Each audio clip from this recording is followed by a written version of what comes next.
Good morning and a warm welcome to every participant today joined online in this approval process handbook.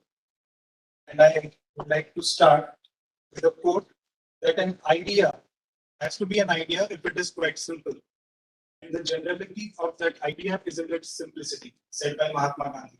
With these words, I welcome on stage Professor Anil Dattatreya Sahasrabudhe, Chairman AICTE, Professor Mahavir Prasad Puniaji, Hon'ble Vice Chairman AICTE, Professor Rajiv Kumar Sir, Hon'ble Member Secretary AICTE, Hon'ble Professor Rajendra Bariram Thakre Sir, Bureau Head and Advisor Approval Bureau, and other officers of Approval Bureau, along with each and every dignitary from the higher educational academia in the country. At the outset, with the permission of the chair, I would like to begin with the Saraswati Vandana to start this.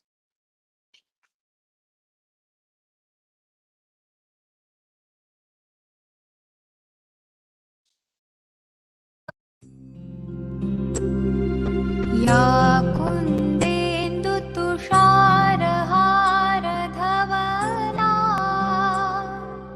या शुभ्रवस्त्रावृता या वीणावरदण्डमण्डितकरा या श्वेतपद्मासना या ब्रह्माच्युत शङ्कर प्रभृतिभिः देवैः सदा वन्दिता सा मां पातु Saraswati Bhagwati निःशेषजाड्यापहा.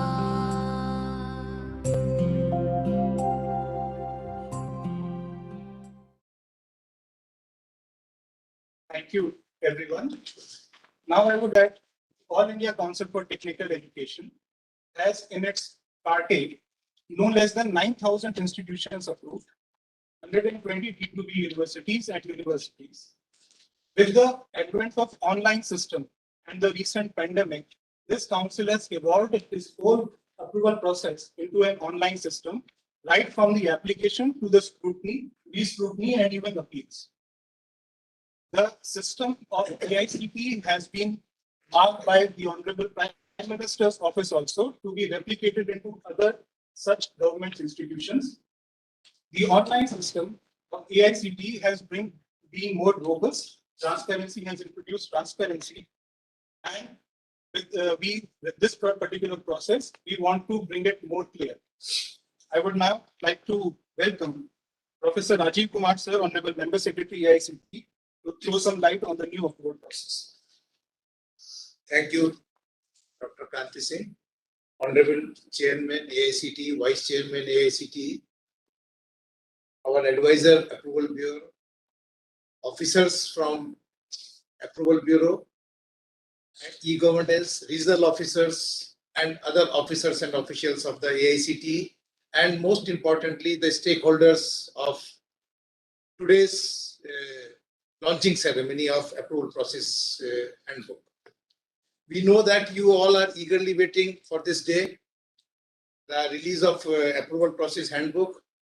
Today we are releasing the approval process handbook, and I assure you that this approval process handbook, all the provisions of the national education policy we have incorporated in it, whether it is providing education, technical education in Indian languages, human values, or integrating vocational education with the technical education, entry, exit, multidisciplinary, whatever you talk about, what is given in the national education policy, we have incorporated in this year's approval process handbook.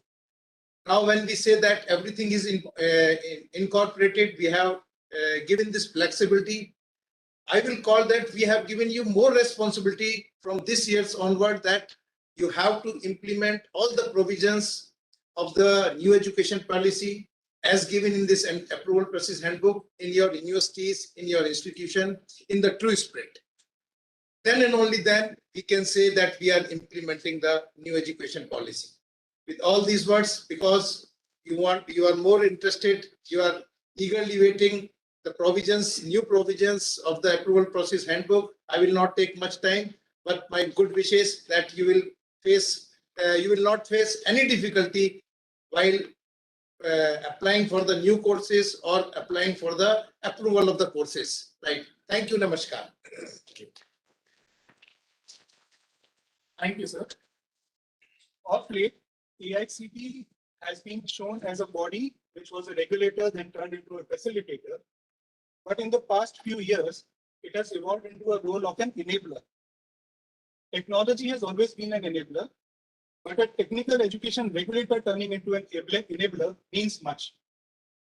And the biggest credit to making this council as an enabler is for the three of our authorities.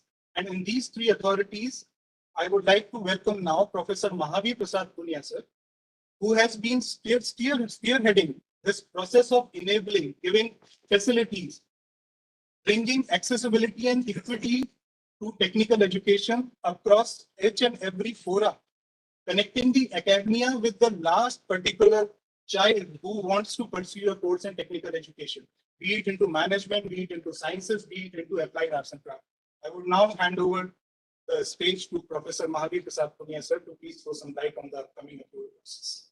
Very good morning, respected Professor Anil D. Sastry, wonderful leader in technical education in the country.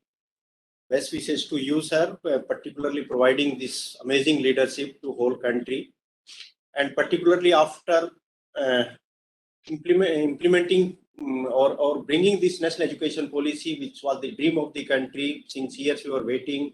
National education policy came in 2020, but people are saying even 2017 to 2016, AICTE has started the implementation work of national education policy. That type of dream, that type of leadership you have given to whole country, sir.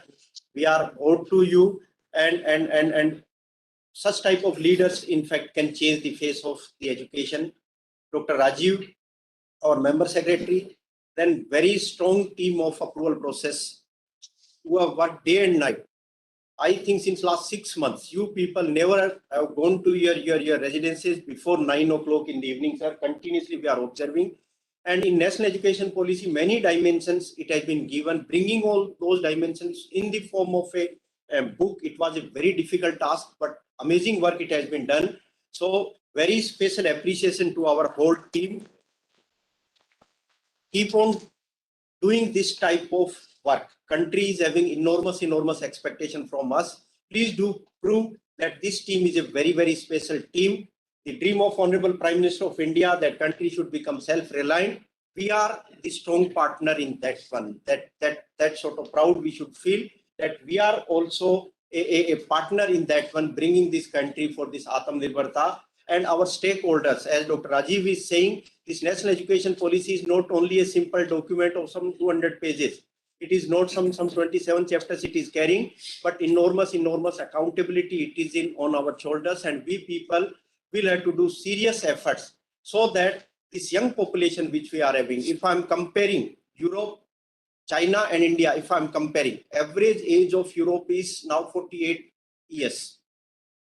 China, it is 38 years. And in India, average age is 27 years. 27 years average age which we are having. You can imagine how much energy in the form of youth we are having in the country, providing them a proper direction, bringing their confidence into their minds, and that confidence should be in such a way that they should be able to prove across the globe that we young people of the country, of India, we people are something different, and we can change the shape, we can bring the happiness over the faces of the 7 billion population which whole world is having. That sort of confidence building of our youth, we people will have to do.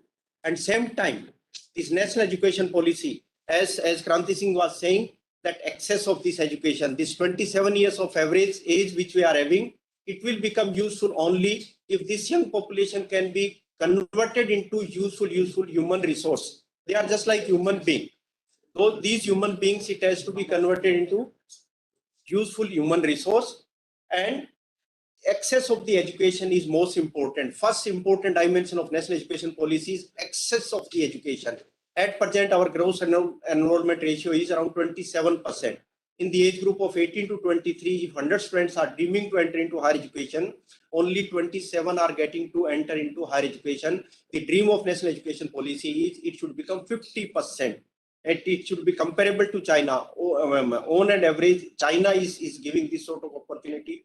We are also trying in that direction. Access is foremost. The efforts which AICTE has done, or the scope which has been kept into our approval process handbook, more and more students should be brought into the domain of higher education for giving access. Thousands of students are getting benefit from AICTE in the form of scholarships, and particularly scholarship to the girl students, because girls enrollment ratio is bit low, particularly in polytechnic and our UG programs. In UG programs, it is around 29%. In polytechnics, it is 17%. So that access it has to go, and in that direction, AICTE has done serious efforts in terms of providing scholarships. Last year, around 10,000 girls has got this facility, and certainly we are moving in that direction. Particular regions like J&K and Northeast regions, the unlimited scholarships, the girls who are willing or who are eligible, every girl got that facility. So access in efforts of access in that direction. And second one, the barrier was in the form of language. Our country is that type of country where student language is different and language of professional education is different. The decision which it has been taken by AICTE, we are at forefront that how this technical education can be provided into regional languages. It was a tough task, very tough task.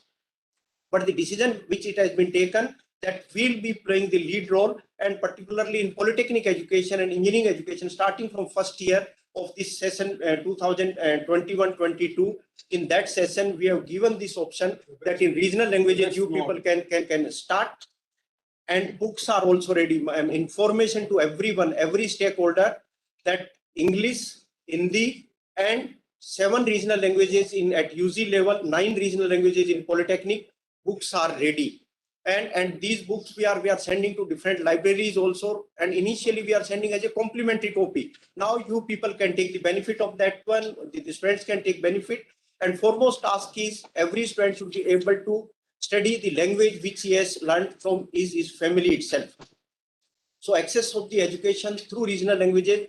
Even our approval process handbook is giving freedom that additional seats also can be taken. Some of the good institutes who are maintaining quality, they can take extra seats. And even within the seats, if they would like to start their divisions in regional languages, that is also permitted. So barrier of books it is not there. Books are available. Then for access purposes, the children who are physically disabled, person with disability, for them, facilities we are giving in terms of some SC/ST hostels, we are giving facilities for creating those sort of assistive devices which is needed for their education. Not only the barrier-free environment, that was initial part of ours where we were saying that barrier-free environment it has to be, but now that sort of laboratories, that sort of hostels, that sort of teachers training, that sort of curriculum which it has to be, that initiative also we have taken, and now we are bringing some 15 centers in the country who will be the role model in different 15 states, who can become the role model, where they'll be the demonstrating that how this person with disability can take their education according to their potential, means personalized concept of personalized learning. Some of these friends, even disabled people who are orthopedically disabled, probably they are stronger as compared to some of them are mentally retarded, some of are having low vision. So for them, personalized learning concept in the access part we are bringing, and again this consideration which it has been done, that is probably we are the first regulator who are giving that sort of opening to everyone for these type of students. Equity concept, depending upon the personal capabilities, the concept of NEET, National Education Alliance for Technologies, where many of the edtech companies were brought on a common platform for enhancing the employability of the student. That freedom also it has been given, and everyone will be able to see the impact of that one. Just 2 months back, around 10 lakh scholarships through this NEET portal, 10 lakh coupons to those students who are socially backward and financially backward. To those students, this facility it has been given, and that concept is on the basis of artificial intelligence. Depending on the learning capabilities of the students, this NEET portal is helping the students. Please take the benefit of this one also. Government of India now bringing digital university also. It will also be helping in improving the access, improving the equity also, because in digital university concept, probably the artificial intelligence tools will be there. So the students pre-learning, and in future in what way they can move, what are their capabilities, this digital university will help them. Important part is quality in education. This handbook which we are having, it is not only regulator's handbook, it is combination of regulation as well as enabler, and that will be resulting into quality into technical education. When we are saying quality, foremost in part is the students who are coming out from our technical education system, they should be technically sound. Second one, they should be professionally competent. And third one, they should be socially relevant. All three dimensions, the professional competency, social relevance, maybe in terms of induction program, maybe in terms of universal human values, maybe in terms of in our Indian knowledge system, the intensive part, the idea lab part, the institute innovation councils, many options for improving the quality, the latest curriculum which we are having, implementation of that one, helping in implementing that curriculum, bringing these emerging areas, all are becoming part of this quality of technical education. We have added all sort of dimensions into this one. Then affordability, the cost of the education. We were having Sri Krishna committee report in front of us, but that were deciding only the maximum fee. Now minimum fee concept also it is there, so that people, the students who are entering into this technical education, their money and time which they are spending, that value of that money and time they should be able to get, and commercialization of this technical education can be avoided, in fact, and that's again dream of national education policy. And final dimension which Honorable Prime Minister Saab is adding into that one, that is accountability of everyone. हम शिक्षक हैं, हम शिक्षा देने वाले हैं, हम जो है देश को आगे बढ़ाने वाले हैं. Everyone is accountable, and particularly the expectation of the parents, expectation of the industry, the expectation of the students, it has to be fulfilled. And a single minute which students are spending for this purpose of education, or single rupee which they are spending for the purpose of education, the value of that one, it has to be given to these students. Thank you very much for getting connected with us, and hope this document which we people have created, it will be a new dimension in technical education, and it will change the shape of and face of the technical education in time to come. Thank you very much, sir, for this wonderful conversation. Thank you, sir. Going forward, and as sir has quoted the Honorable Prime Minister, I would like to place on record that in the last Independence Day, Prime Minister has announced that the next 25 years shall be the Amrit Kaal for this country. On this occasion, I would like to quote the Brihad Upanishad, wherein its quote starts, Asatoma Sat Gamaya, Tamsoma Jyotit Gamaya, Mrityorma Amritam Gamaya. So we all sitting on this desk, let's see that this approval process handbook may pave the way for that Amrit path that the Honorable Prime Minister has done for the next 25 years. Let this book today, which is being released, shall pave a way for the next 25 years for the Amrit Kaal of this country, and let AICTE be an enabler to the growth of this country. With this, I would now like to request Professor Rajendra Baliram Kakre sir to start with his presentation on the current approval process handbook for the academic year 22-23. Professor Kakre. Namaskar. Good morning to all education partners.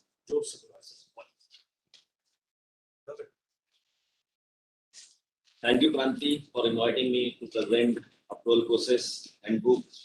Our VCM sir and MS sir, in his introductory speech, explained the importance of implementation of HON'ble in the technical education. Dignitaries on the dais, respected Honorable Chairman sir, Vice Chairman sir, Member Secretary sir. At the outset, I propose my heartfelt thanks to Chairman sir, Vice Chairman sir, and MS sir for their constant support and guidance in formulating the approval process handbook 22-23.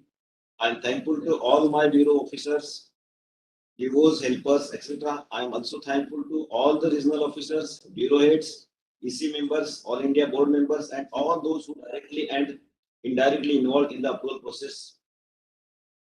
We have started approval process in the month of October and called suggestions from all the education partners. Our team critically analyzed all the suggestions and incorporated in the APH 22-23, which was feasible and practical. This handbook is an attempt to provide comprehensive information on the fair and rational system of administration, as well as other necessary information on the process involved under the aegis of AICTE. The emphasis on e-governance to ensure transparency and accountability, and implementing a tech-savvy approach to enable faster processing and clearly defining the infra norms in institutions. Now, approval process handbook is ready to publish with approved changes. The changes made in the APH will be presented through the presentation, and same will be uploaded on the website for your information. I will start my presentation. Major changes in approval process handbook 22-23.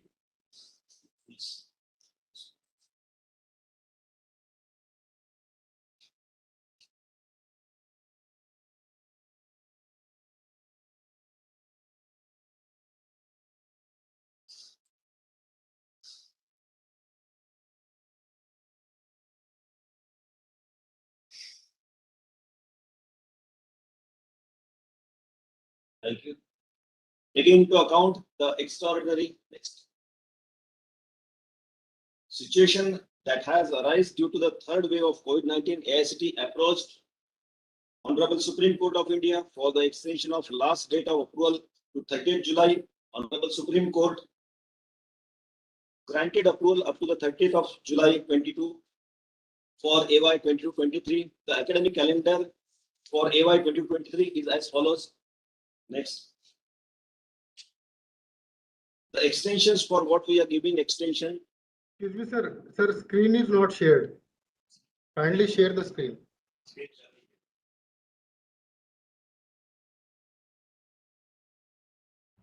Screen नहीं आ रहा है sir. Just share the screen. How much time?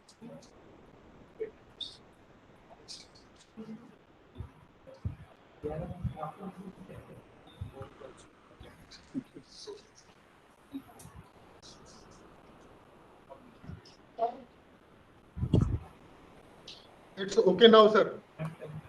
Okay, it is now shared. हाँ share sir.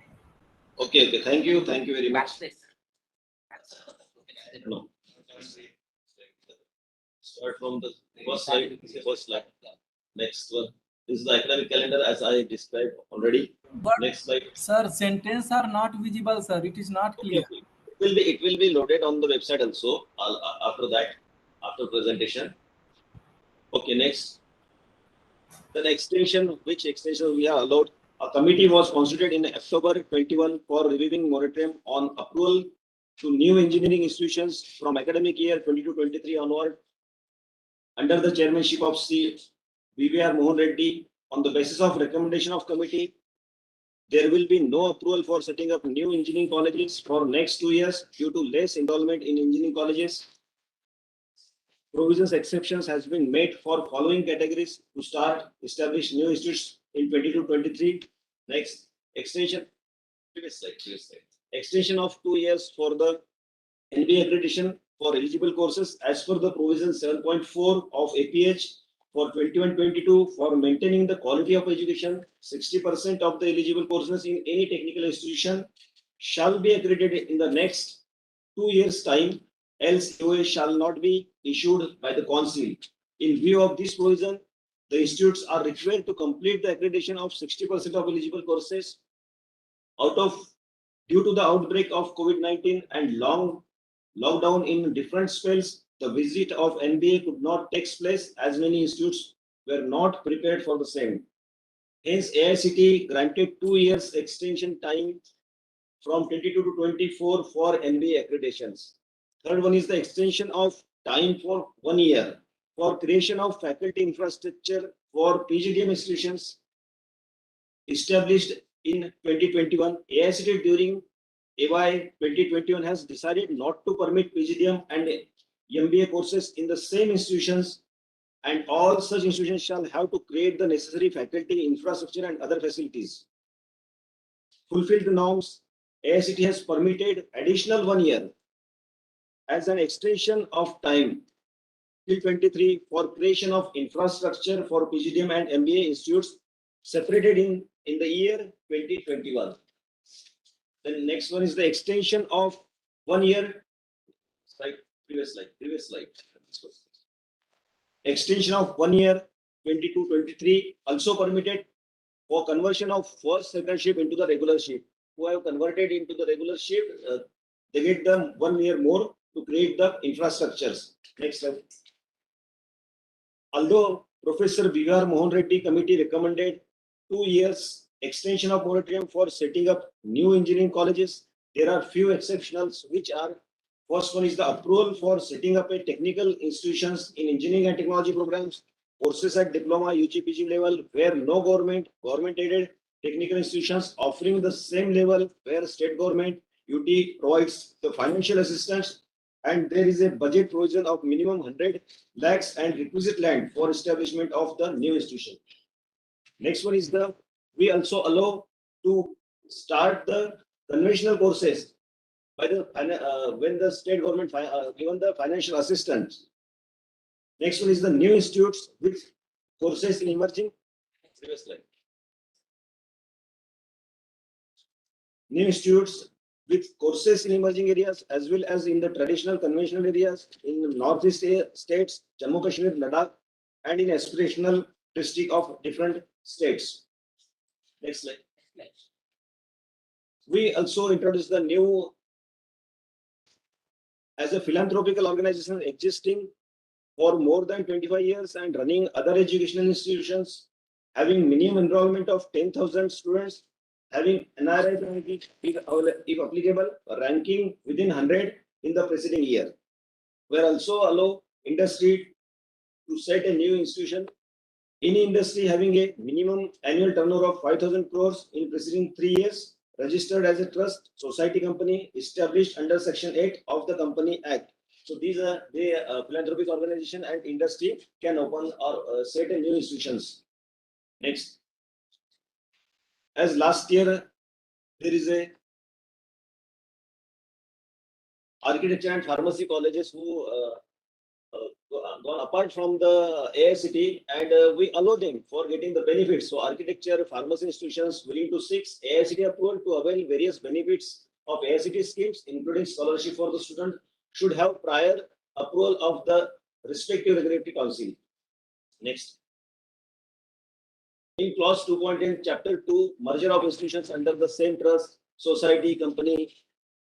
In line with the NEP 2020, AICTE allows the merger of institutions provided they belongs to the same trust, society, company, and approved intake will be of combined intake of parents and child institution. If your child having the 2 division and your parents having the 2 division, it is a 4. But previously we are allowed only the 3 divisions. Now from this year we allowed all the divisions. If you are having 2 from the child and 2 from your parents, then it becomes the 4. Next. Increase in intake additional courses in line with the NEP 2020. AICTE promotes technical education in Indian languages and accordingly permits an addition of 1 division of 30 and 66 to the eligible or interested institutes.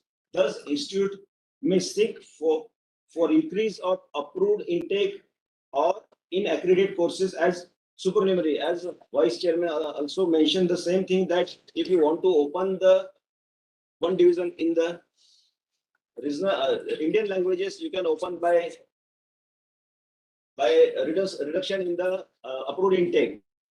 If you have the MBA accreditation, so you can open the 1 division of 30 or 60. It is a supernumerary. Then in subclass 2.14.2, requirement and eligibility, NOC for additional courses from the affiliating university is must. Next slide. 2.14.2, requirement and eligibility. Previously, it is a building plan of entire duration should be designed by a registered architect, licensed surveyor, and should have been approved by the competent authority of the respective state government. However, building for the first year should be completing all respects as the infrastructure requirement. Next. For existing institutions not having NBA and who is not eligible for the NBA, from this year, AICTE approves to increase in intake for those institutions who were not NBA accredited in conventional courses, also in the same level, in the same programs as per the Appendix 3 of APH. Next. For existing institutions not having NBA accreditation, again, we are allowing them in the conventional courses.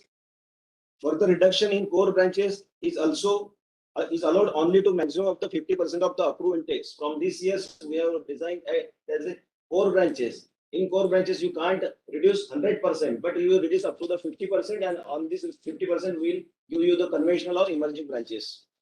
Next. Clause 2.16, closure of the institution. From this year, there is no TR charges for closure of the institution, and same can be applied year round.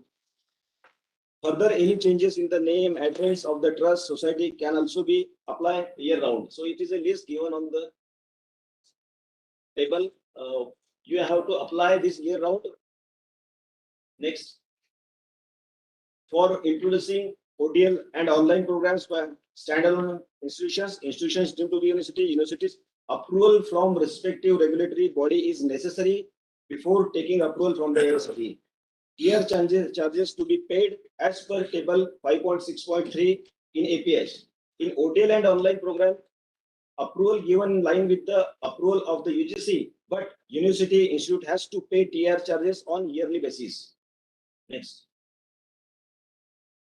Institutions seeking permission from AICTE to introduce vocational courses are required to take approval from concerned regulatory body prior to the commencement of the course. AICTE permits the nomenclatures designed by institutes and approved by the concerned regulatory body.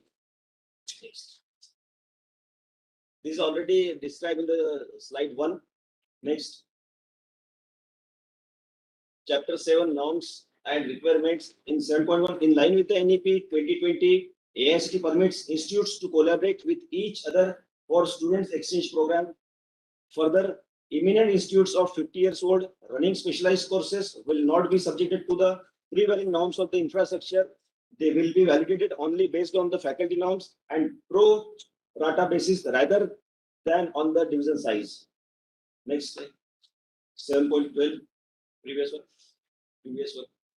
AICTE allows institutions only up to the 40% or as per the new regulation of regulatory body of the total courses being offered in a particular program in a semester through online learning courses. It is SWAYAMs or MOOCs.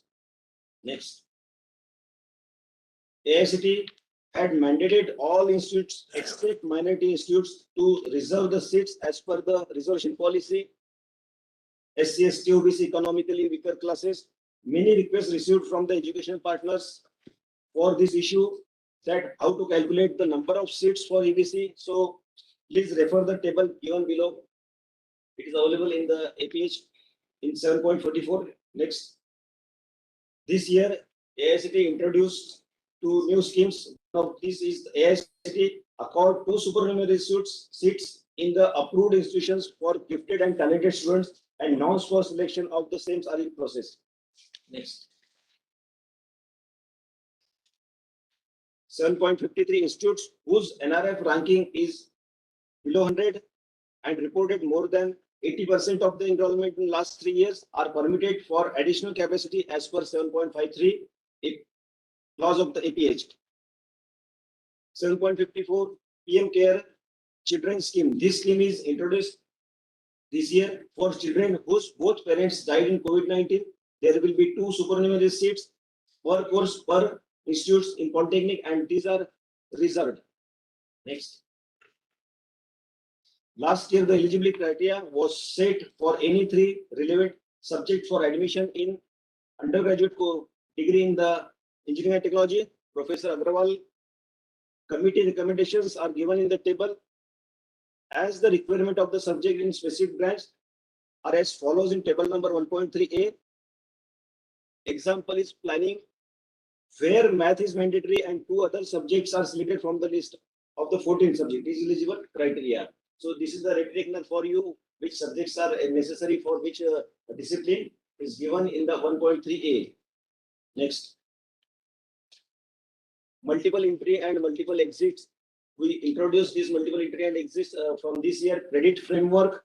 In line with the NEP 2020, AICTE allows the students for multiple entry and multiple exit as per APH Appendix 1 for professionals, vocational courses, education to engineering and technology. Under this multiple entry, multiple exit, student can get entry at any level subject to level described in table.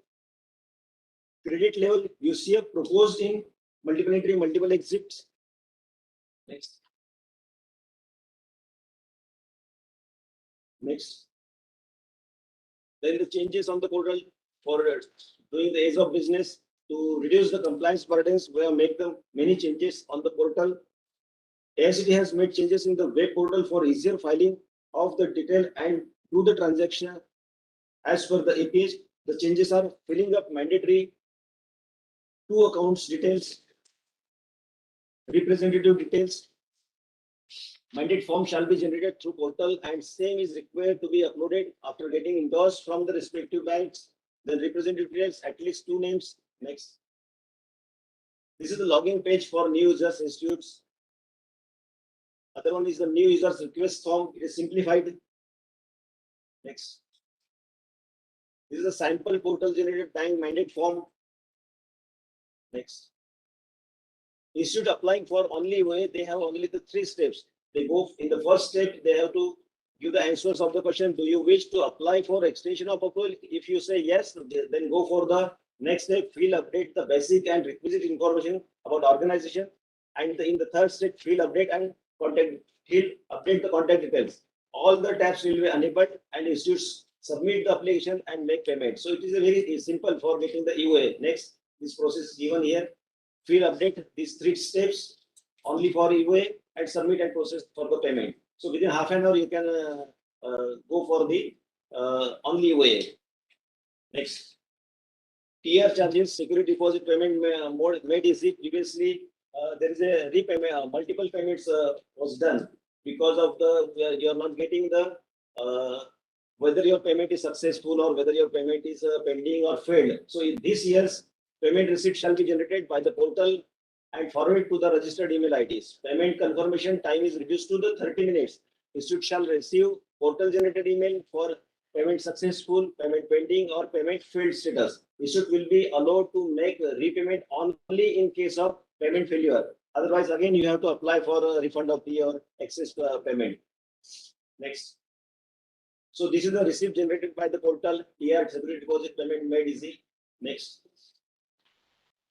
Online scrutiny, re-scrutiny, EBC, HSC, SAT, the various formats of the scrutiny, re-scrutiny, EBC, SAT, etc. are revised and made easy for the institutes and also for the experts.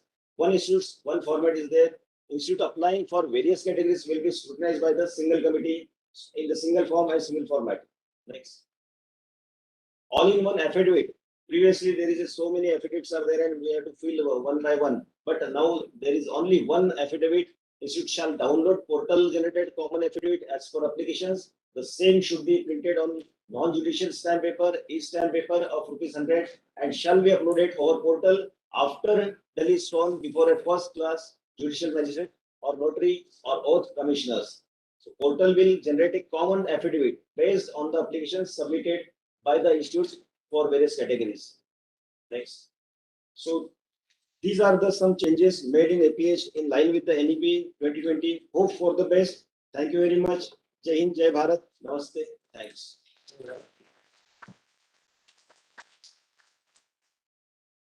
Thank you, Professor Rajendra Pariram Kakre, sir. The presentation has indeed been quite enlightening. And if I can muster all at the summit all up, lots of relaxations have been given by Professor Kakre this year to the organization. And I would now like to quote Upanishad, and particularly a favorite shloka of Swami Vivekananda ji, Ekam Satjitya Bahuda Vadanti. One who has not attained knowledge, he only can produce different multiple perspectives. With this quote, I also might like to invite the man who is chairman and team and captain of this cricket team of AICTE, a man who has got more than 7 years of experience in heading this organization and countless more experience in heading other organizations of repute. I would now like to call on stage Professor Anil Dattapre, Chairman AICTE. Good morning. Thank you, everyone. In particular, my colleagues here, Dr. Kranti Singh, who has been quoting from Vedas, Upanishads, Vivekananda all the time. Dr. Kakre, who is a Karma Yogi, and his entire team, who have been working till late night every day for the last 5-6 months. Almost sometimes sleepless nights, he will call me at the midnight and say that, sir, ye karenge kya nahi karenge, and all of this thing. And Member Secretary, Dr. Rajiv Kumar, and my colleague, Vice Chairman, who beautifully explained what all things we are doing in AICTE under the umbrella of not only AICTE, but in the form of facilitating new education policy, which has come in being from 29th of July 2020. And you have heard all of them, including the transformational changes that have been made in the approval process handbook this year. Dr. Kranti was saying that there has been a lot of relaxation. It is not actually relaxation. By talking to our partners, education partners in the system, we often talk them as stakeholders. We constantly have engagements, meetings with them. There are emails, there are letters received from associations, individual colleges, some students. We deliberate, discuss all of those issues threadbare, and then bring some of the changes into the system, and they become part of the APH. And that is why every college, every institution is looking forward for the day on which this APH is going to be announced. It is like our budget session announced in the month of February. Everyone is looking forward. Is baar income tax concession kitna aa raha hai?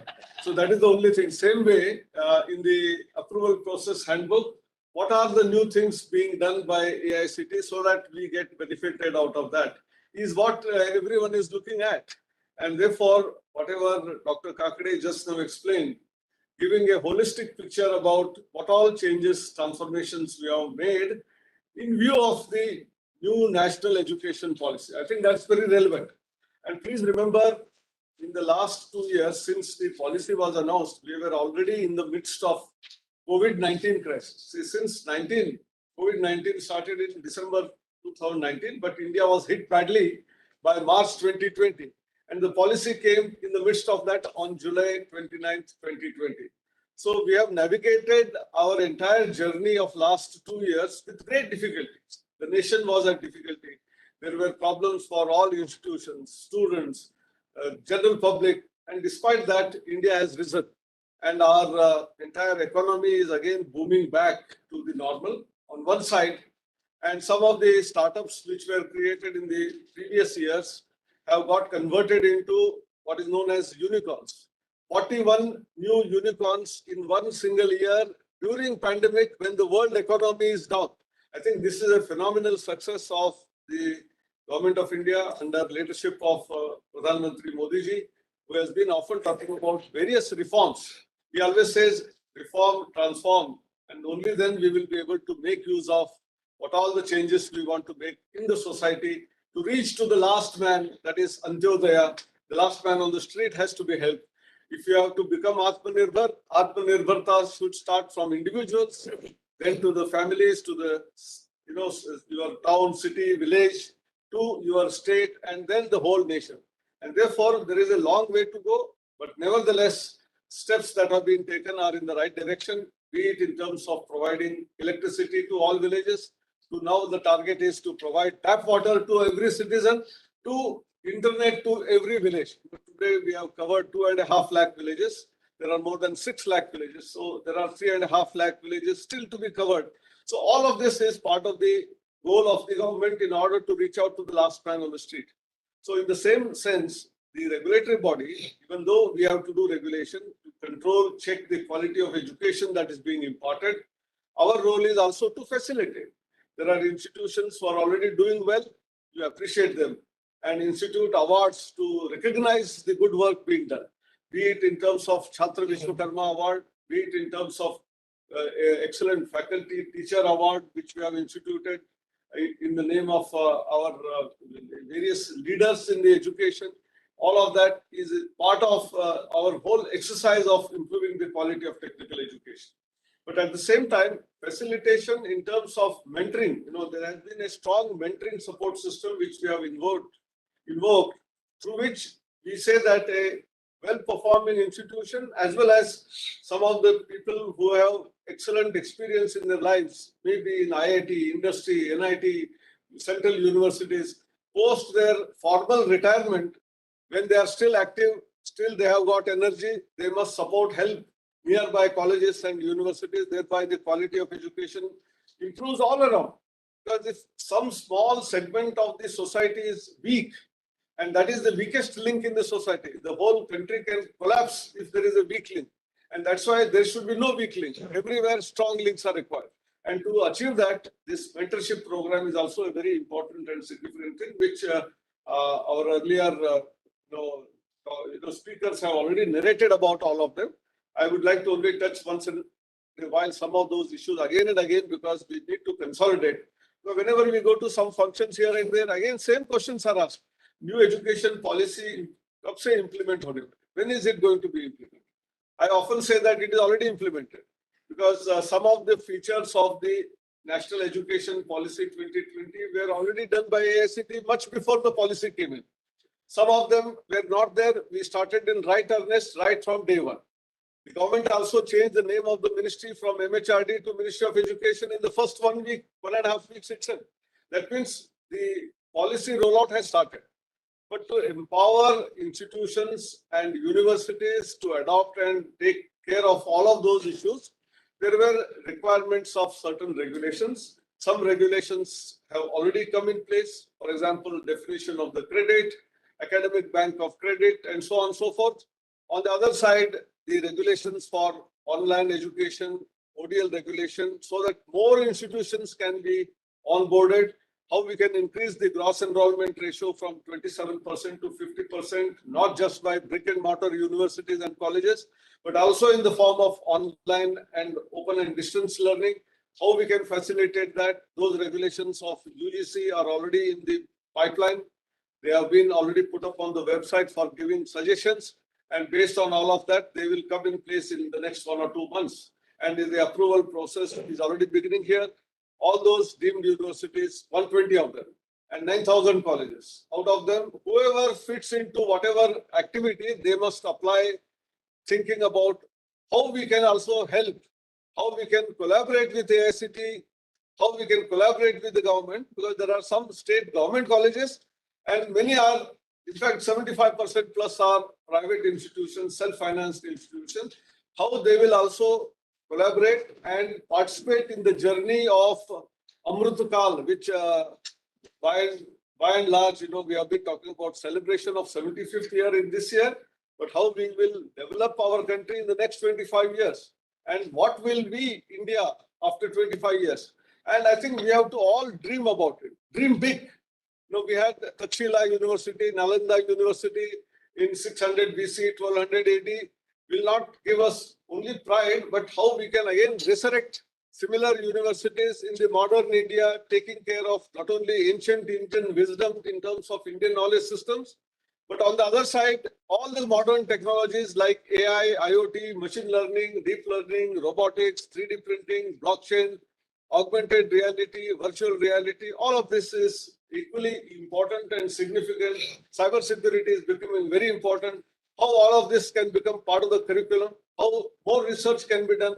We are talking about still from 4G to 5G. Why can't we start 6G directly in our country? How research can be done in that area so that we are world leaders. In terms of semiconductor industry, we missed the bus long time ago. But how we can catch up and create chips which are much more smaller in size than even any other country could have imagined. I think these opportunities galore.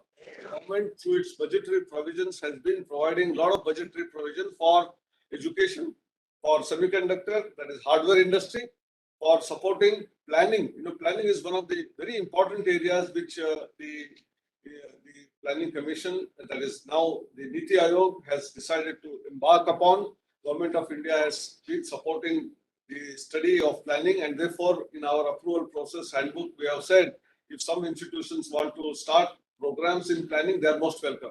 It's the most interdisciplinary program, because when you are doing planning and development of cities or towns or districts in the entire nation, be it in terms of infrastructure, roads, bridges on one side, in terms of telephone and connectivity like internet on the other side, to transportation systems which are robust, which are fast, where time consumed by people is less, still taking care of environment and we do not damage environment. I think these challenges are multifarious. how they are all interlinked with each other, how education can be holistic, how it can be imparted in a manner that we create tomorrow's engineers, tomorrow's technocrats, tomorrow's professionals who will take care of development, increase the GDP, 5 trillion in the next 2 or 3 years, and then 10 trillions in the next 8 years. But just economy development is not good enough. How it will reach the last man, as I'm repeatedly saying, how a villager, a person in a remote tribal area also gets benefited out of this all education, how he is going to be employed, how some of them will create startups based on their own ideas. I think these are all possibilities which this APH 2022 is talking about in different ways. And that's why some of the salient features of the education policy, I repeat, multidisciplinary education is very important because education cannot be solo. Only mechanical engineering, only civil engineering, or only architecture will not work. Tomorrow's products and processes are going to be absolutely holistic. In fact, why tomorrow's? Even yesterday's and today's products are already becoming more and more holistic, more and more interdisciplinary, cross-disciplinary. Take it an automobile, take it a satellite, take it a bus or a car moving on the vehicle, to any other product which you use today, microphone to the audio video system to television, everything is a multidisciplinary product. And therefore, in the education, how courses from different domains can be taught to the student. And that's why a lot of flexibility in the curriculum. Our new curriculum is also being refined and being provided as a model curriculum to all the institutions. Make use of it. You can tweak with that depending on the local requirements, regional requirements. And when I'm talking about regional requirements, we are also allowing the engineering education, also other technical education to be provided in local languages, your own mother tongue. In Karnataka, maybe Kannada, in Tamil Nadu, maybe Tamil, in Uttar Pradesh, maybe in Hindi, maybe in some other state, depending on their own state language, they can start those programs. These are all possibilities which we have already done. In not just allowing, how do we empower them by providing books in those languages? So we have created excellent outcome-based textbooks in English, translated them into 8 languages. They are extending it to 12 languages. That means at your hands, there will be books in almost all the major languages. Therefore, even if you are not running the program in your mother tongue, students who are studying in English medium, if they don't find the answer or don't understand something in the classroom from the English textbook, these books will be given free of cost to all the libraries in that respective state so that students can watch them, read them, see them, and therefore on their own also they can learn from these textbooks.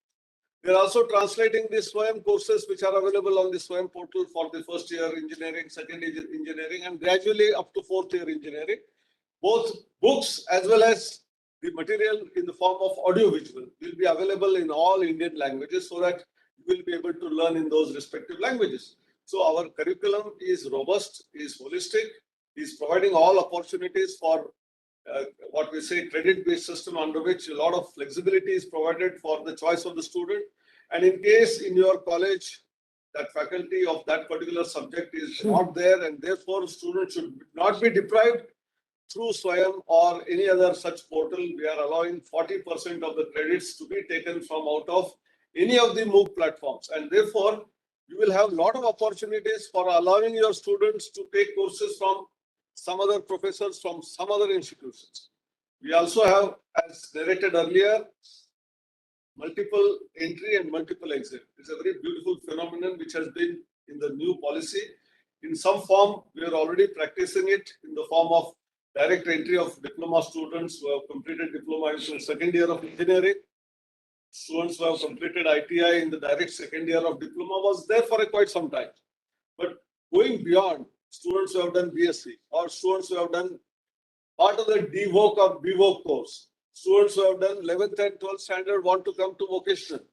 Lot of movement horizontally as well as vertically from different streams to another stream in terms of the levels of learning that is existing in the form of National Higher Education Qualification Framework, which is being defined by the UGC. Then there is a framework which is defined by the Skill Ministry. There is a framework which was already existing in the past called NSQF. Based on all of these frameworks, we have given equivalences of all of that in this particular APH. And students who have done at one level can enter into some other level into another domain But whatever gaps are existing, there is a challenge which each university should take up and find out those gaps and provide that opportunity to the student to not only take admission, but he should not be lost after joining the college because some other students know something and you do not know. So provide appropriate bridge courses, and through these bridge courses, create a level playing field for all the existing students and the new entrants. Similarly, when we talk about multiple exit, students who somehow find it difficulty in continuing the full-time program of all the 4 years or 3 years or 5 years, if it is an integrated program, students want to go out because a variety of reasons, maybe problem in the family, not having enough income, therefore not able to pay the fees, or there are chances that you didn't like this course, you want to take up another course. When students are going out, please provide them additional bridge courses, equip them to become employable, equip them to become entrepreneurial, equip them so that they become useful to themselves, their families. I think that is a task which every institution has to work.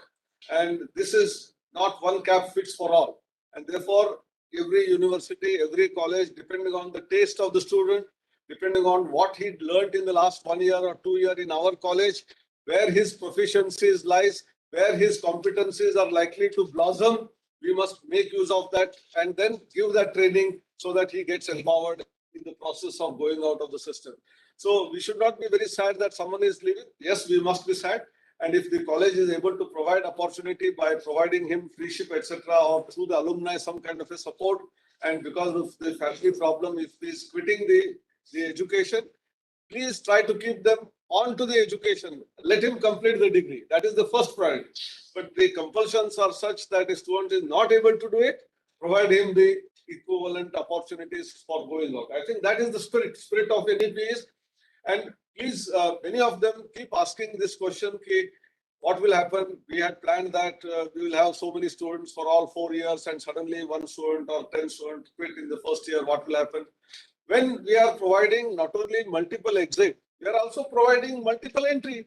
In the steady state case, if there are 10 students going out, these vacancies generated get filled by the multiple entry people who are coming in from some other system, or your own students who had gone out because of difficulty. Now they have stabilized their income in their families. He wants to come back, she wants to come back, study again. Please allow them to join back. So I think it is like someone goes out, someone else is coming in. It is like our train journey in different platforms. Some passengers get down, some new passengers come in. The train is still the full. In fact, there are no seats to sit. So that is the situation which we should be arriving at in terms of multiple entry and multiple exit. Do not get worried about some people leaving. There will be very few people who will be leaving. Most of the people have a destination, the goal that I want to become graduate. Parents also want that their children should become graduate. So they will all come and continue their education. I'm saying this will be very, very small percentage of people who may be quitting in between, but providing this opportunity, which was not existing in the past, has been provided. This is a window of opportunity. Similarly, students who have not done a particular course like physics, chemistry, mathematics, which was mandatory for all students in the 12th grade for becoming a student of engineering or architecture or pharmacy, we have opened a small opportunity for certain courses where maybe mathematics is not so important. How with biology they can enter biotechnology program, or without chemistry, how can they enter into a computer science program? And this has not started only now. In fact, this exercise started way back in 2003-04. We are expanding the horizon of that so that in the new national education policy in the last 4 years of the school system, which is 5+3+3+4, the last 4 years are not going to be arts, commerce, science streams. They will be all liberal arts type of a stream where a student can take music and mathematics, he can take physics and psychology, or he can take chemistry and computer science. Now, how can such students be allowed to join any other new program when they complete their 12th grade?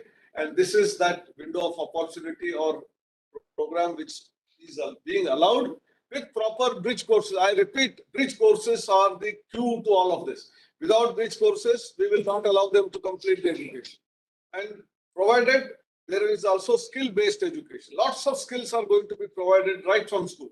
How such students can come into engineering? Because we have found in the last few years, several emails come to me and they are all at the age of 13, 14, 15. But we cannot imagine that some of them have done cyber security programs, which even postgraduates have not done.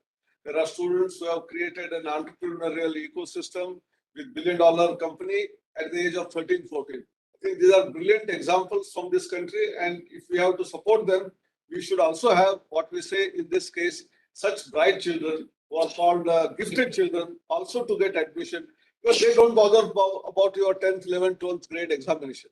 They will pass the examination, no doubt, but they will not aspire for getting first rank or 90% marks. But they are so brilliant that they will outperform students who have done 95% marks. So how can we give such students also admission into the program? We have identified that every institution can have such two brilliant out-of-the-box children who are gifted children to get admission. Punyaji was also talking about how we can take access and equity to a next level in terms of access, not for only women, not only for those who are coming from rural areas, tribal areas, and that's why digital university, digital education, reaching the education at their doorsteps is one part. But those who come to the college from a physically challenged section, PWD candidates, how all variety of access. Access is not movement alone. Access is in terms of those technology tools which will enable to learn, because a person with visual impairment will not be able to read a book. How Braille can be given to him, or some other source of audio lectures, whereby that student will be in a position to learn. Similarly, someone who is hearing impaired, how sign language system can be adopted by the institution using technology, thereby a student will be able to see and watch and then learn the things. I think hands-on learning, depending on the nature of student requirement, how can they be empowered? I think that is where in each state we are trying to set up one institution by funding 5 crore rupees, and that will be an ideal institution. Any student speaking that language will feel comfortable there because he knows the language of the state. He has an accessible education and also a hostel facility whereby he can live, she can live. I think we are creating a new paradigm shift in terms of real support for what we call as physically challenged or what we call as dyslexic children or specific learning disability children. For all of them, we are providing grand opportunities through this new education policy. And I hope all of you are with us.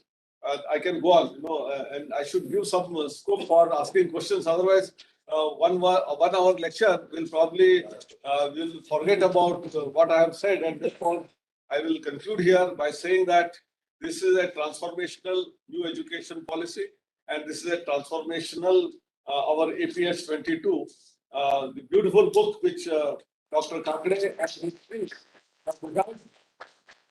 along with Approval Bureau, I compliment and thank 2 other bureaus, which are the left arm, right arm. One is the Planning Bureau, who will interact with the Board of Studies of different domains, give them inputs about requirements of classrooms, faculty-student ratio, curriculum, etc. on one side. On the other side, whatever planning is done by the approval process people and brought in the handbook has to be transformed into a software in the form of what we call as approval process, which is an online process, which is a transformative process which started long ago.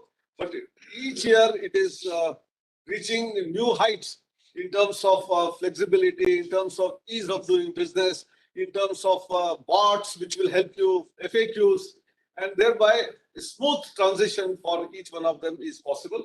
And that is what is being provided. And you had this grand tableau, which was there in the Republic Day parade from Nalanda to the metaverse. And that is also being part of this whole approval process handbook. And therefore, e-governance who create this portal make you feel happy about the entire process. All of them, my compliments, my congratulations, and I'm very excited and happy. It is like a festive day for us, for the days of the APH. Thank you very much. Namaskar.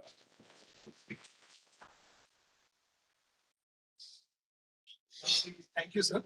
We begin with the question and answer sessions. So most of the questions what we have received through various means is related to the increase in intake without NPA. I think because now we are putting this APH on our website, you go through this APH in detail. All these doubts, what you are writing here, they will be clear. They have been spelled out very clearly in the APH regarding increase in intake. Can we start new courses without NBA? So 95% questions are there whether we can start courses in emerging areas without NBA. So all these things have been clearly spelled out in the APH. And just for the sake, I can tell you without NBA. First thing is that you cannot close any branch, traditional branch completely. This is the major decision I'm sharing with you. That means you can reduce the capacity of the branch by 50%. Say you have a branch in mechanical engineering, you can reduce it by 50%. And then you can start a new branch in the emerging area. So that is there. So I think that you can do within the existing intake. So without NBA, that you can easily do it. So most of the questions, what I see here, they are relating to this thing. Another question is relating to the space requirement. So we considered this request very extensively.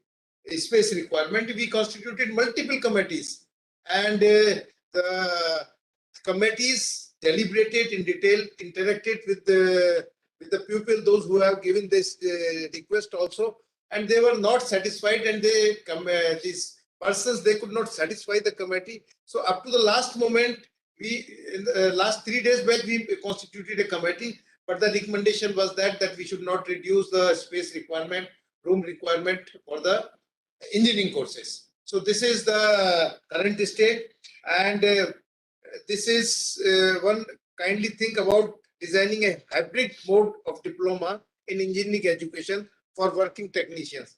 So hybrid mode, now there are two modes only: face-to-face mode, online or ODL mode, right?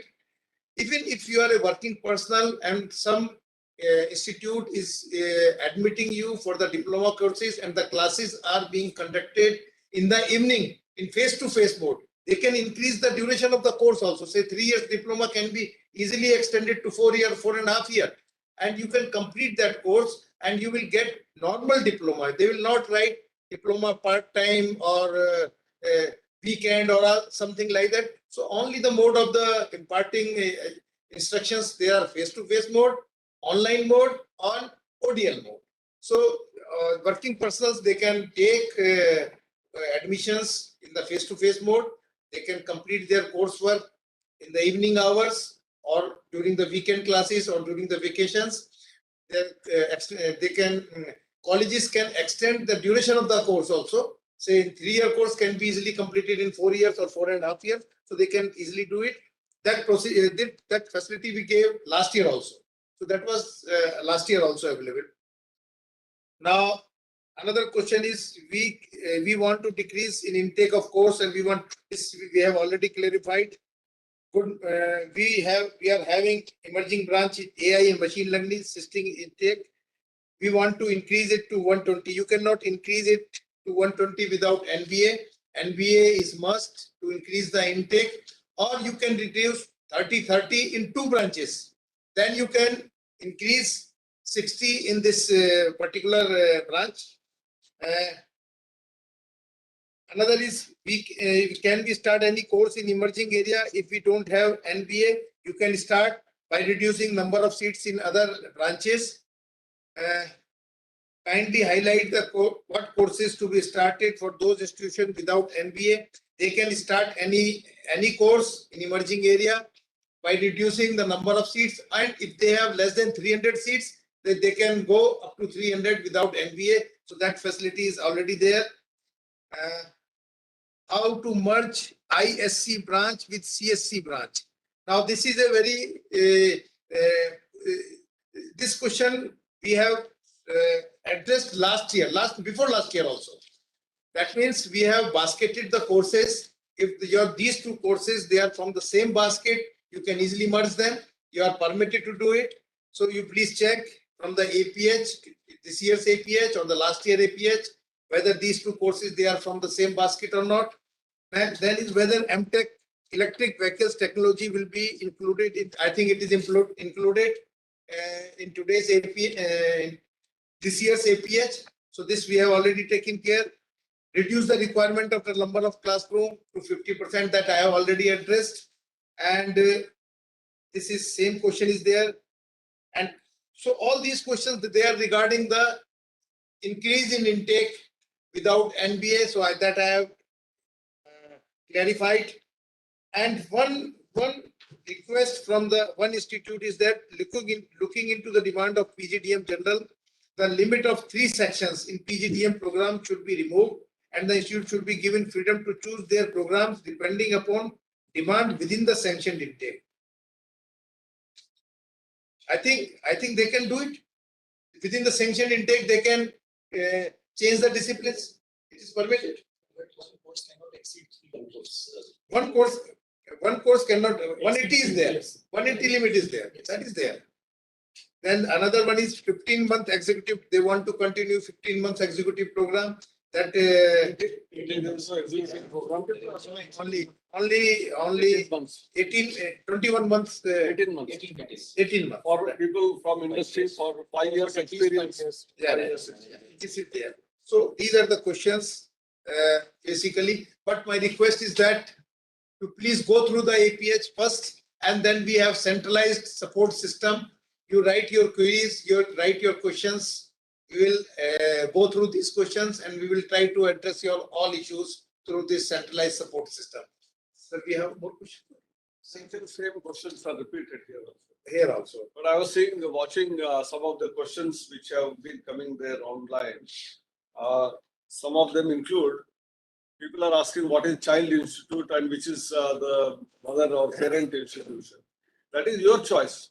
Which one you want to make it as a main institute, in which the other institute you want to merge is your call.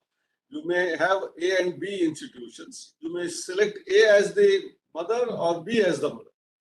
Whatever is not selected will become the child institution. This terminology, mother and child, has been used only for explaining. Otherwise, it is actually merger of 2 institutions into 1 institution, and which is that 1 institution you are deciding. And that is simple. And all the intake of both these institutions are put together, and whether you want to use only 1 campus out of those 2 or both the campuses is a decision that the institution has to take. And if it is only in 1 institution, naturally, depending on the intake capacity, all the requirements of all the programs must be satisfied in that single campus. If it is not there, we will have to either reduce the number of seats, or you must make use of the second campus of the earlier, whatever you call now a child institutions campus also for your classes. But if you are doing this, we have put a restriction that don't have classes one morning here, after that 1 more class in the afternoon somewhere else. That will create trouble for our students. So if the timetable has to be adjusted in a manner that 1 full day has to be in 1 particular campus and not in both the campuses. Otherwise, in all the towns and cities with the kind of traffic that is there, reaching from one place to the other place, one is the time that is consumed and wastage of time. Secondly, the pollution which is getting created because the transportation that they will have to use. Thirdly, the cost that is involved. You know, why should student unnecessarily travel from X to Y place? So your whole timetable has to be managed in a manner that students are facilitated if you want to use the other campus. It's as simple as that logic. I've explained that many times, but still people keep asking this question. So this is one. As far as the part-time or whatever industry people course is concerned, many of them are repeatedly asking. We have been repeatedly saying that we want to have only 2 types of courses. One of them is online or ODL, where student and the faculty are not sitting in front of each other, but they are sitting at a distance. And that is why it is called either distance education or online education, where teacher is sitting in his college or in his room and delivering a lecture, and a student is sitting in his factory, company or home or hostel and is learning. That is ODL and online. And the other one, which we call full-time program or regular program, is the one where students actually go and attend classes. Unfortunately, in the last 2 years during COVID, this also became online. That is a temporary phase. But now that the campuses are opening up, thankfully, the COVID is completely eliminated. There are no cases now happening, and therefore all colleges have opened. students will go to the college, have a timetable. According to the timetable, sit in the class, have engagement. Faculty will teach in the class. Students will ask questions live in front of the teacher. That is what is called as regular program, or what we call full-time program. And this is also having so much flexibility that depending on the kind of students you are enrolling, you may have classes as per the convenience of the students as well as that of your faculty. So if someone from the industry has taken admission, not one or two, 100 of them, and all of them say that we are all employed, we want to have classes from 5 to 8 o'clock, please arrange one division which will run only from evening 5 o'clock to 8 o'clock. The classes can be held. Or someone will say, we are from a little distance, we cannot come every day. Please have full Saturday, Sunday classes for us. But your faculty should be given that task. They should be appreciating this kind of an additional work or honorarium, or they are exclusively taken for such kind of a division. There must be no complaint from the students that we are being thrust or forced to come in the night. Nor faculty should complain to us that हमको organization or the institution is asking to teach at 8 o'clock to 11 o'clock. I have a small child, I will not be able to come. You select people who are willing to come at 8 o'clock to 11 o'clock and give them this task. There are people who want to do in the morning. There are some people who would probably be more interested in teaching in the evening. So you have such kind of faculty be selected. So when it is a regular or a full-time program, we want only classes to be held properly. That's all. It is morning, afternoon, evening, night, or weekend, month end, or we do not care about it. As long as you complete the whatever syllabus curriculum is there, students learn from out of that. And even here, about up to 40% class courses are allowed in the online mode, in the form of what we call Swayam or MOOC courses. So industry people can only require to come to the college for remaining 60-70%. Remaining 30, anyway they are doing. I think there is huge flexibility which is provided through new national education policy and this APS. Please make effective use of it. Do not get grievances to be raised to us. Please, my submission, there is another bureau who is not seen here. We receive every day 100 mails that this college has this problem. I think all the problems are to be solved at the local level. You are the right judge. And be sensitive to the problems of your all partners or whatever you call as stakeholders, whether it is students, staff, faculty.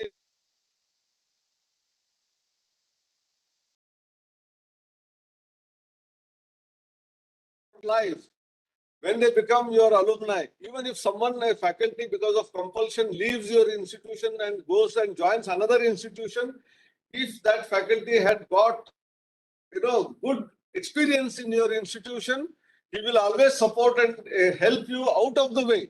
But if you have tortured him and given difficulties to him, he will curse you all the time. And these curses are very dangerous. Whether AICTE will be able to take action is one part. We will certainly take action if you are doing something wrong. But more than that, I think we are human beings. How we treat other human beings with dignity, I think that is what is most significant. And that's why our universal human values, student induction program, training of faculty, training of managements, all of this is from this perspective. Take every human being as human being. Respect him, respect her. That is the principle that we are adopting. Please adopt that. And I don't think any complaint should come to AICTE. AICTE has a portal for suggestions, grievances, but it should be always vacant, empty. There should be nothing coming here. That is the role that the educational institutions in the respective institutions should create a climate, ambience, atmosphere where no one should feel like going to AICTE but solve the problem locally there itself.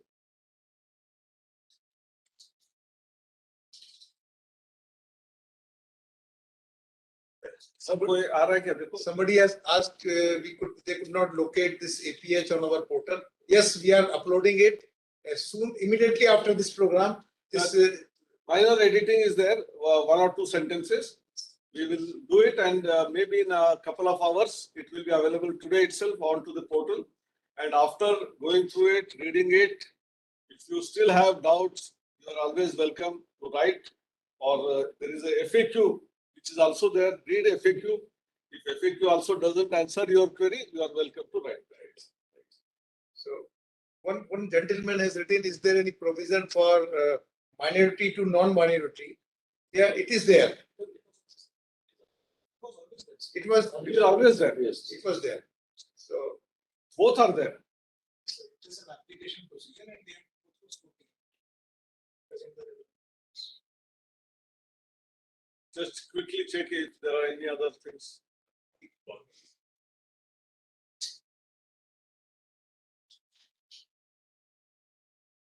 See, this problem of autonomous college and non-autonomous college merger is always a bone of contention. I'm repeating, if you are merging a non-autonomous institution into an autonomous institution, all the new batches of students and the overall intake that is going to be given to the institution which you have selected as the mother institution or parent institution will have autonomous status continued.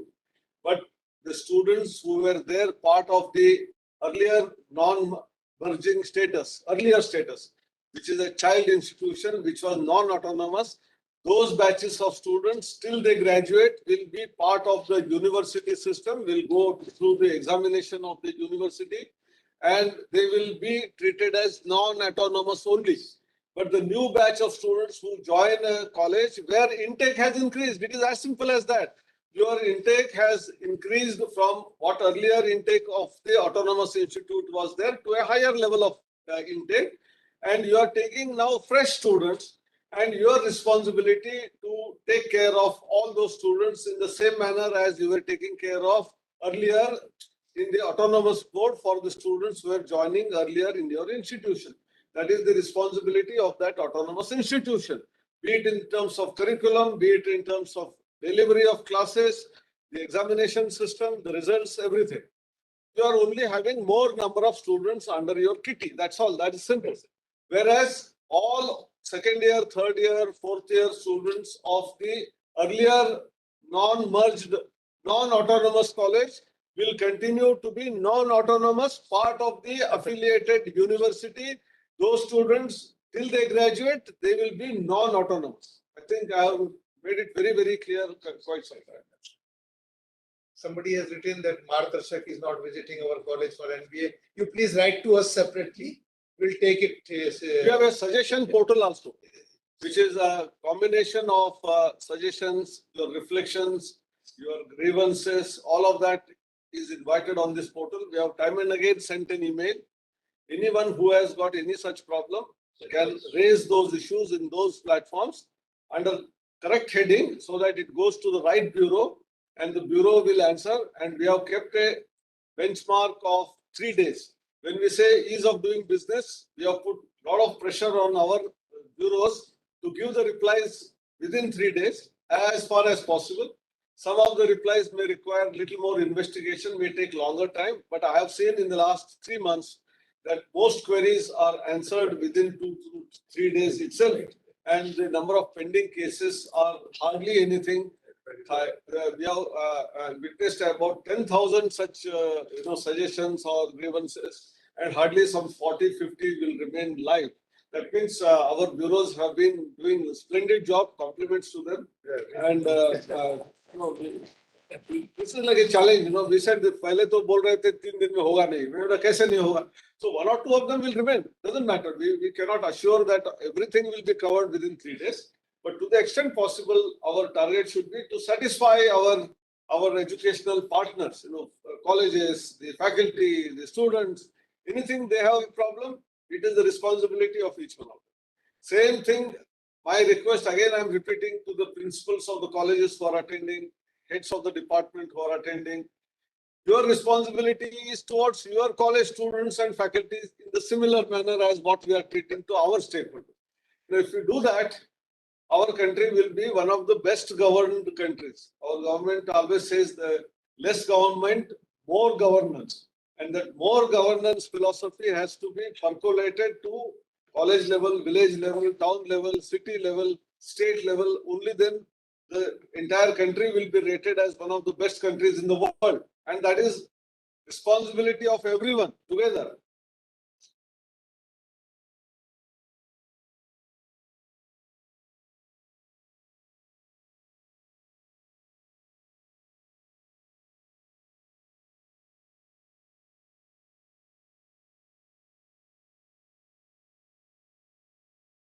to an arts program, you can certainly have affiliation with another one. In the same campus, you can run arts college or science college or commerce college. But please remember, this has been repeatedly stated. If you want to start programs of other bodies, you must have sufficient infrastructure to run programs which are affiliated or what is approved by AICTE and also by those other agencies like UGC or your university which is affiliating arts college. You must have separate infrastructure. I'm not saying separate land and separate buildings. Even the building may be same. The land may be in the same locality, same complex, but built area should be clearly delineated, identified for technical programs and this one in the same building. Maybe third floor, entire floor is for the arts college. Second and first floor is entirely for engineering college. Fourth floor is entirely for architecture institution. There is no problem. That is acceptable to AICTE. But I will not do that. I will put one building in which I will put everything in the same classroom. Simultaneously, I will make architecture and the economics and psychology and mechanical engineering students sit in the same classroom, and 4 teachers from different corners will teach the students, which is not acceptable. No, I'm just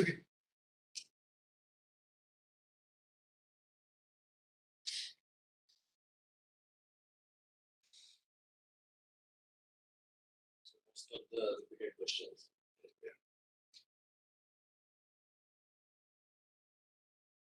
It's some of the policies which new education policy, national education policy has enunciated. We have brought that in the form of our APH to the extent possible. But many of these also require exact regulations to be formulated by UGC for empowering our universities also to adopt. So all colleges should speak with your vice chancellor, your controller of examination, your deans, and try to introduce all these reforms so that in the true spirit, the new national education policy gets implemented. And few are already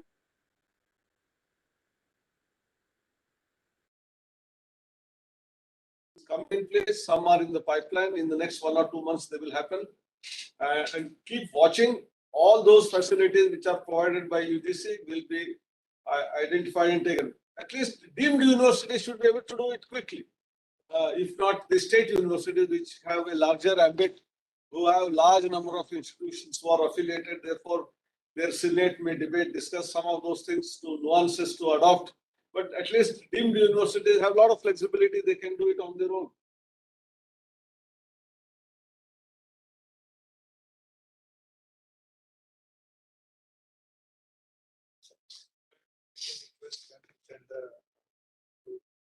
So all are requested now, send your suggestions, queries through our centralized support system.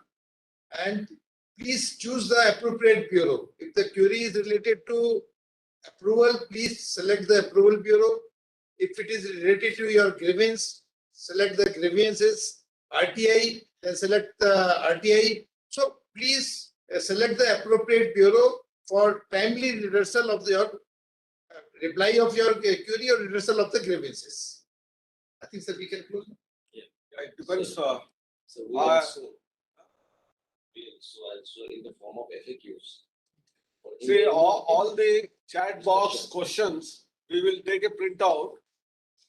We have already narrated some of them. Right. Some of them which are repeatedly asked, we will write up as a FAQ. Yes. Add them to the existing FAQ and enlarge the Yes. scope of the frequently asked questions. Yes, we have work on that. So in addition of the new questions, we add and publish the FAQs so that their queries will be clear. So congratulations to the approval bureau. Thank you, sir. Thank you. And secondly, for me, probably this is the last 7th edition of the APH I'm seeing as the chairman of AICTE. So let us see. So my term is getting over. It's all under your guidance, sir. By another 4 or 5 months, new leadership will take over. But we have done enough in terms of reforms. And actually, yes.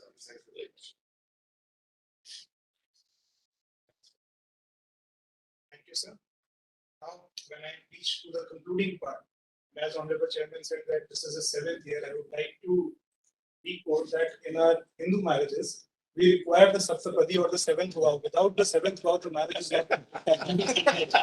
My marriage with AICT is complete. So this is just the start, sir. After the Saptapadi, actually the life starts. Thank you, sir, and it has always been an inspiration from you. Now I would like to ask my colleague, Dr. Amit Vishwas Salunke, to deliver the vote of thanks for all present. Good afternoon. It's an honor to present this vote of thanks. On behalf of AICT, I submit my heartfelt gratitude to Honorable Chairman Sir, Vice Chairman Sir, and Member Secretary for being a part of this particular curtain raiser event for this approval process 22-23. The enormous efforts put in by the Bureau for drafting and putting it on the approval process handbook. I would congratulate my Bureau head, Professor AICTE sir, advisor on approval, for making the efforts possible and to present this approval process 22-23. The team approval bureau congratulate for presenting this approval process 22-23. The bureaus aligned with this process, policy and planning, e-governance, both of the teams. I would like to thank all of the fore-end, back-end officers and staff worked for this approval process to make this approval process successful. I'd like to thank the head of the institutions, management, and stakeholders that are being present and part of this particular approval process. I would like to request the institutions to sit back, relax, and enjoy the journey of this approval process 20-23. We are going to present these. We are going to present this approval process handbook in PDF form shortly. FAQs will be presented, and with that, the PPTs will also be presented over portal. Portal will be made online soon. So you are requested to sit back and relax. Thank you. Thanks once again. And I declare that this program is being made. Thank you. Thank you.